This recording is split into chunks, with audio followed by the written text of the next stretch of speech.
You want to support Roland Martin Unfiltered? Be sure to join our Bring the Funk fan club. Every dollar that you give to us supports our daily digital show. There's only one daily digital show out here that keeps it black and keep it real as Roland Martin Unfiltered. By going to RolandMartinUnfiltered.com, you can make this possible. If the NFL thought cutting a deal with Jay-Z to co-produce their halftime show as well as be involved in social justice issues was going to somehow end the controversy surrounding Colin Kaepernick, they are sadly mistaken. One day after publicly announcing this deal, Jay-Z has come under withering criticism from a number of people by cutting the deal with the NFL, even as they continue to whiteball, and that's right, Colin Kaepernick. Why do we say whiteball? Because that's what's happened to Colin Kaepernick by the NFL owners, and so we're not going to use the term blackball. Podcast host Benjamin Dixon says Jay really could have just made his money partnering with NFL without becoming their foil against Kaepernick in the kneeling protest. But now he's going to be a monument for the NFL to say, why are you protesting? Jay-Z said it's time to move on.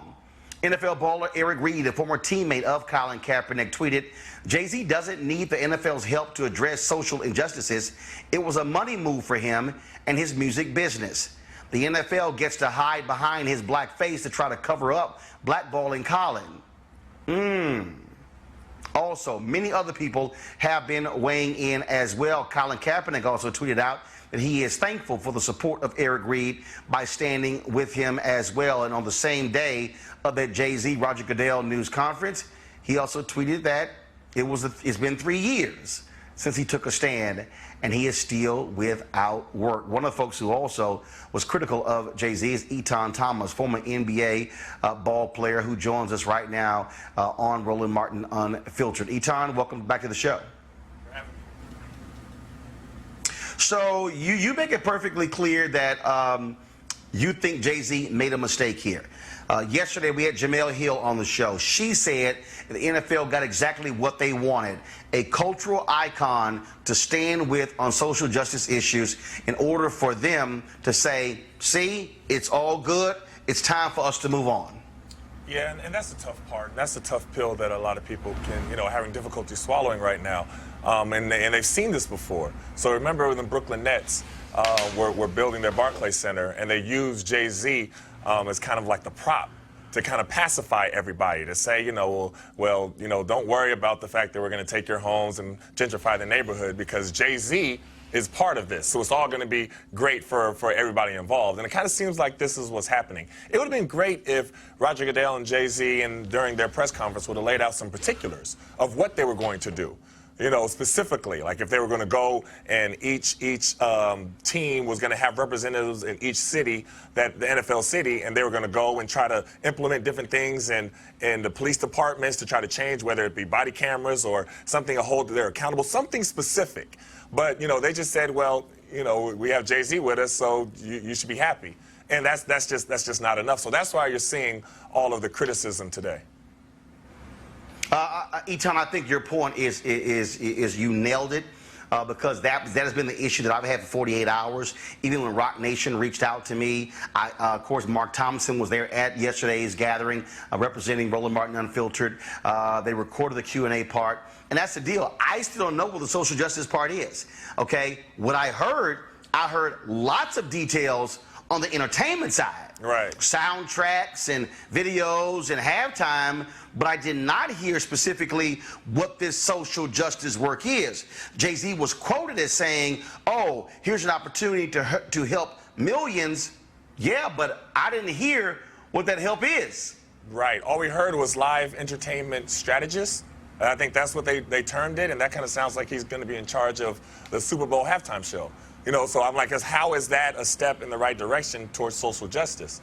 And that's the issue, and that's the problem. And in some of his statements that have come out, he said, well, it's time for us to move past kneeling, and and that's where Eric Reed tweeted, and he said, well, the two aren't mutually exclusive. You know what I mean? So if you could, this is what I asked. What if the NFL would have had Kaepernick, or at least offered a position to Kaepernick, for him to be able to connect with the social injustice piece? Now, would that have been perceived differently? But for Jay-Z to, kind of allow himself to be used in this way, you're going to get a lot of a strong reaction, and that's what's happening. Again, when I heard that comment, and I not only did I hear it, then I read it by saying, well, it's time to move beyond kneeling. First of all, I agree with Jay-Z in that it's time for action. But what's the action? I didn't hear the action. And the reality is, we also cannot still ignore the whiteballing of Colin Kaepernick. So yes, Eric Reed, who has kneeled, is back in the league, but let's also be clear, he was whiteballed for a period of time. Kenny Stills is still in the NFL, but Colin Kaepernick was the one who started all of this. Right. Colin Kaepernick is the one where the teams are saying, nah, he is not going to be it, and I contend, and I don't care what anybody says, because he plays the most high-profile position in the NFL, which is quarterback, that has a lot to do with it. You cannot convince me when I look at some of the sorry players who are in the league playing quarterback who are in camps right now, that somehow he doesn't have the talent to play. And so the NFL can't keep trying to play this nonsensical game. And that's also where I think people are also angry with Jay-Z by saying, bruh, you could have said, I'll be happy to do a deal with you the moment one of your team signs him. Until they do, we won't let up. I definitely agree, and I want to just go back to the point that if they would have laid out specifics, it would have been different. It's kind of like, how we're looking at politics right now. So say somebody like, I'll just take one person, like Kamala Harris. Right? So say that she says that she wants to do all this stuff for criminal justice reform and the school to prison pipeline and all these different things. But we look at your history, we don't see anything that has ever even resembled you doing anything towards criminal justice. And so you're not giving us any specifics, but you're going to get a celebrity person to kind of co-sign you and say, listen, you all support me because this person is supporting me. That's kind of what the NFL did.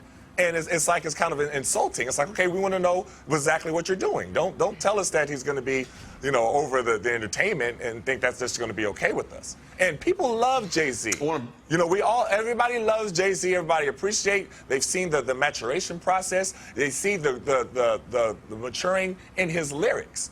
You know what I mean? But then you have that part where he says, I don't know how much influence one person can have. I think that was one of the quotes that he said. And that's the part that I got to take issue with Jay-Z on, because you're in the position where you can say anything and people will follow.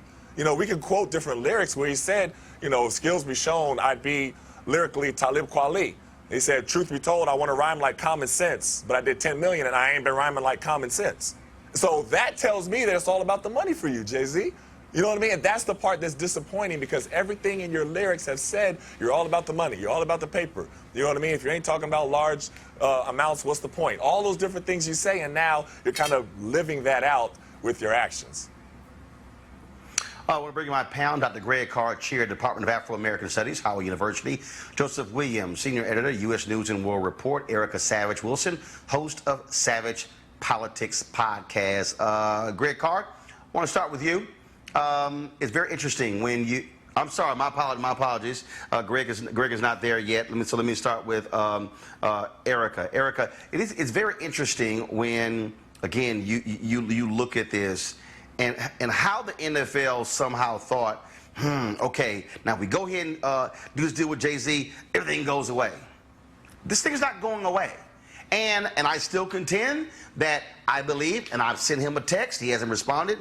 Now it's time for Colin Kaepernick to also speak out, not just on Instagram, not just on Twitter, because the Q ratings show African Americans hold Colin Kaepernick in high esteem compared to other groups. The numbers don't lie. We saw what happened with Nike as well. And so this thing is not going away until the NFL says two things. Until a team either signs him or the NFL stops playing games and saying Colin Kaepernick will never play for an NFL team again, this is always going to be on the radar. Sure, and the only way that those two things will happen is by force of the people. I remember reading $40 Million Slave by William C. Roden probably about 8 years ago, and by that time I'd stopped watching the NFL just for own personal reasons.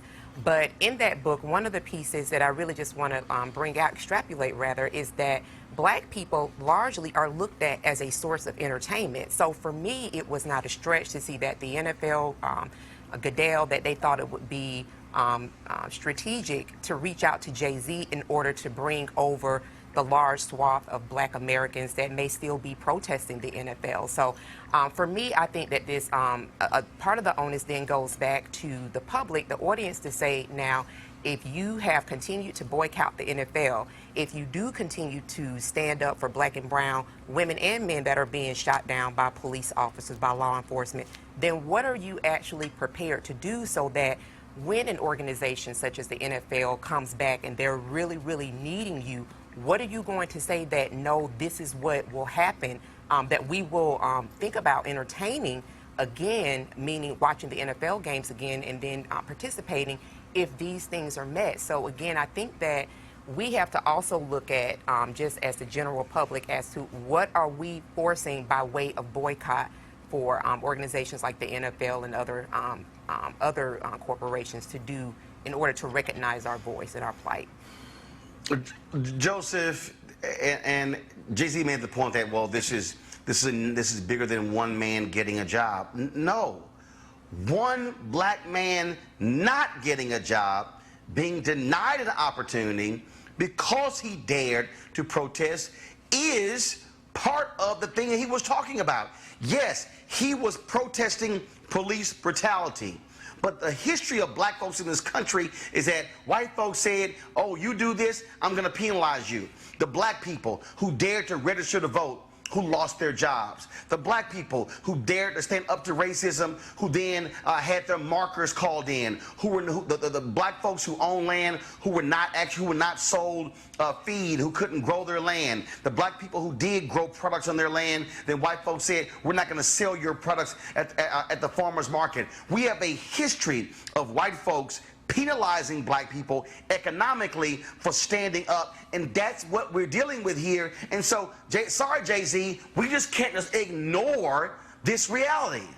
Well, and the list that you proffered goes on and on and on, right? And one of the reasons why Colin Kaepernick won that huge settlement from the NFL is because he was on the verge of proving that they denied him a right to earn a living.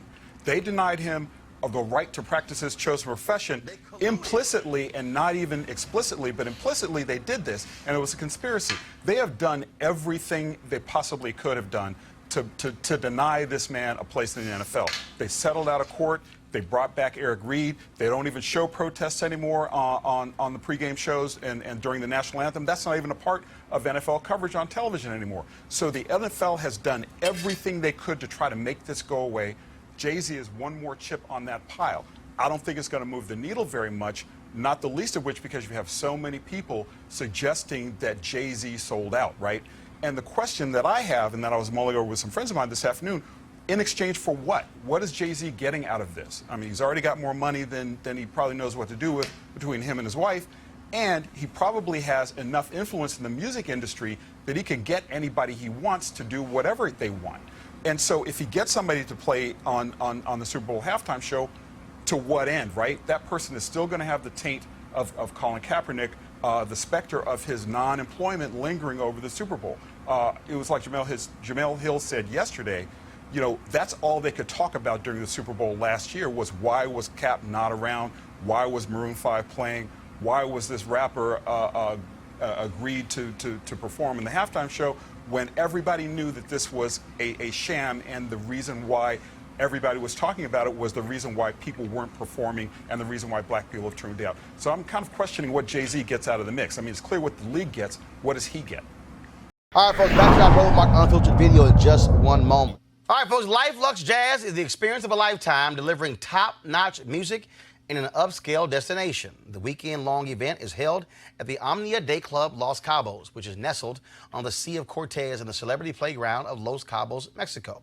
The Luxe Jazz experience offers the ultimate getaway for discerning jazz aficionados by pairing an upscale international destination with luxury accommodations, fine hot cuisine, top-shelf libations, breathtaking golf, exhilarating spa, health and wellness options, and much more, while showcasing some of the biggest names in entertainment. The second annual Life Luxe Jazz Experience continues to build upon its success and heritage with jazzing around Los Cabos, a celebratory expansion of accomplishing its goal of sharing all the finest the destination has to offer, including daytime excursions and mini concerts, including the Spirit of Jazz Gospel Brunch and Jazz Sunset Cruise. Confirmed guests, comedian actor Mark Curry, Gerald Albright, Alex Bugman, Raul Madon, Incognito, Pieces of a Dream, Kirk Whalum, Average White Band, Donnie McClurkin, Shalea, Roy Ayers, Tom Brown, Ronnie Laws, and Ernest Quarles. Man, that's a hell of a lineup. For more information, visit the website at lifeluxejazz.com. It's lifeluxejazz.com. Also, we'll be broadcasting Roland Martin Unfiltered from Los Cabos the Thursday and Friday. And so you definitely want to be in the house, folks. It is an amazing experience. I can't wait for it all to happen. So go to lifeluxejazz.com to sign up today. Now back to your Roland Martin Unfiltered video.